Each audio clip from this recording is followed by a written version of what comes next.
Hey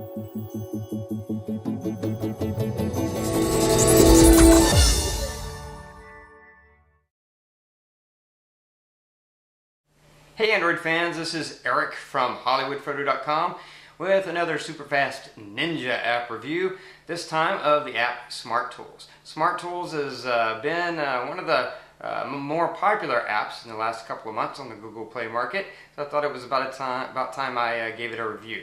Anyway, we'll jump on my phone and I'll just go through all the various tools that you get in Smart Tools and show you a little bit about them as quickly as I can.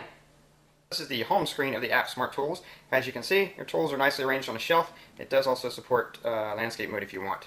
Quickly going through these, under length and angle, you have several protractors. This is protractor 3, I believe, which allows you to see through the screen. So you can hold this up to a building or an object to see if it's straight or get the angle. Where you tap, the angle goes. You also have protractor 1, which is just your basic protractor, and wherever you tap, it draws the line and gives you the degrees. And you got protractor 2, which is you don't see through it like you do the other one, but like the other one, it allows you to get the angle by turning your phone. And then there is the ruler, which you can use to measure stuff.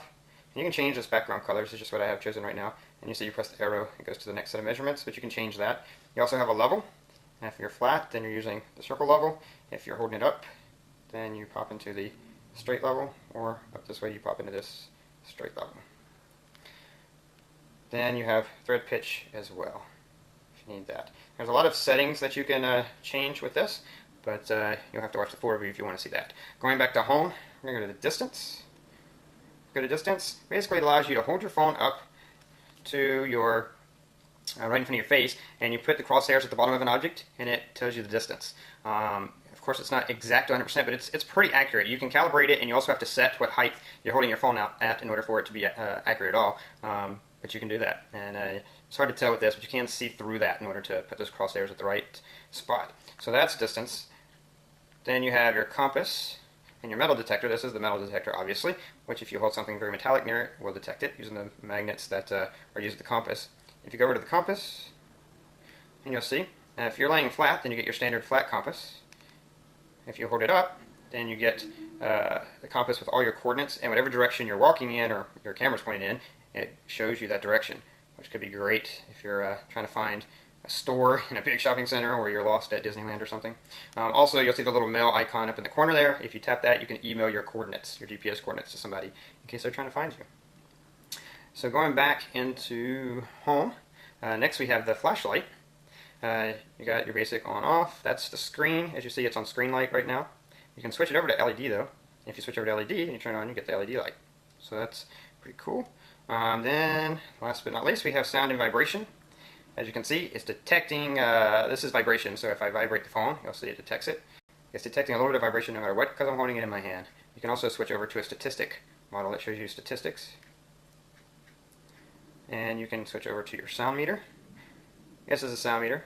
You can see as I talk, it goes up. You can also switch this to be upside down, so you can point your mic away from you and into the room if you're trying to measure the sound in a room or sound of a speaker or something. And you can also switch over to statistics there.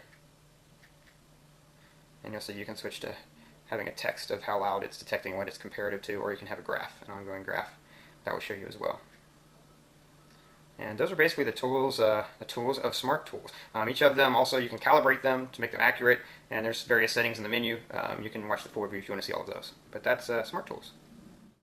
So that was the app Smart Tools. Of course, if you want a more detailed, more in-depth review of the various tools that are in there, then just click the link below and watch my full-length in-depth review and you'll get more information. But hopefully this allowed you to see that it's a really cool app with a lot of great handy tools right there at your fingertips. Until next time, this is Eric from hollywoodfrodo.com reminding you that your Android phone is only going to be as good as you make it.